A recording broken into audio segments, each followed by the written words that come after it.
नमस्ते, राम राम।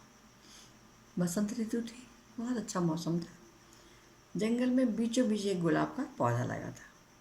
उस पौधे में सुंदर से फूल खिले हुए थे।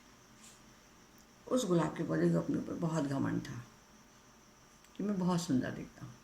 उसी के पास एक चीड़ का पेड़ भी था।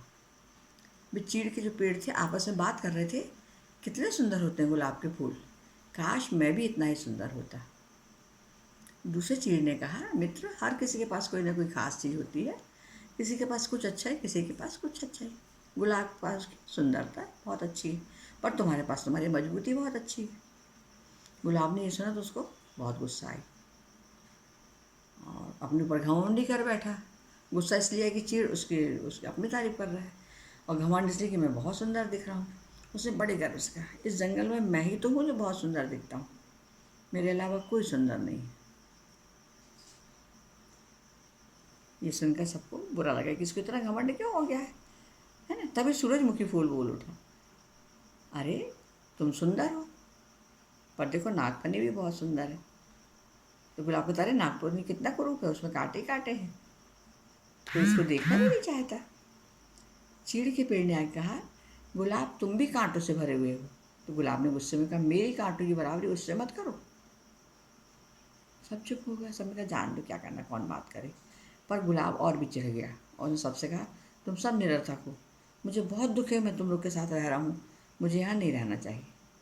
नागफनी बोली, बेकार गुस्सा मत करो, भगवान ने किसी को व्यर्थ नहीं बनाया है, किसी न किसी से कोई ना कोई काम होता ही है और सबके पास कुछ ना कुछ गुण है।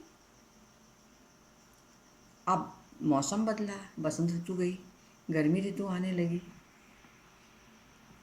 बहुत गर्मी टपने लगी। गुलाब के पौधे फूल भी मुरझाने लगा, पत्तियाँ मुरझाने लगी। गुलाब बहुत परेशान। पर उसने एक दिन देखा कि एक चिड़िया नागफनी के ऊपर जाकर बैठी है। वो थोड़ी देर में चोंच मारकर उड़कर चली गई। तो उसने कहा, ये नागफनी क्या कर के पास चिड़िया क्या कर रही है। तो चीड़ के पेड़ ने बताया, नागफनी की जो वो होते हैं छेद छोटे छोटे, उसमें थोड़ा गड्ढा सा, उसमें पानी है। चिड़िया ने वो पानी लिया और पीकर अपनी प्यास बुझाई और वो उड़ गई। तो गुलाब ने कहा, क्या उसको तकलीफ नहीं हो रही है। ये बोले, हाँ तकलीफ हो रही होगी, थोड़ा चोंच लग रही होगी, पर उसने मदद तो की। अब गुलाब ने बोले, क्या कोई मेरी मदद नहीं कर सकता, ऐसा मुझे भी बहुत तकलीफ हो रही है, मेरी प्यास मारे परेशान हो रहा हूँ। तो उसने कहा, ठीक है, तुम नागफनी से मदद मांग लो।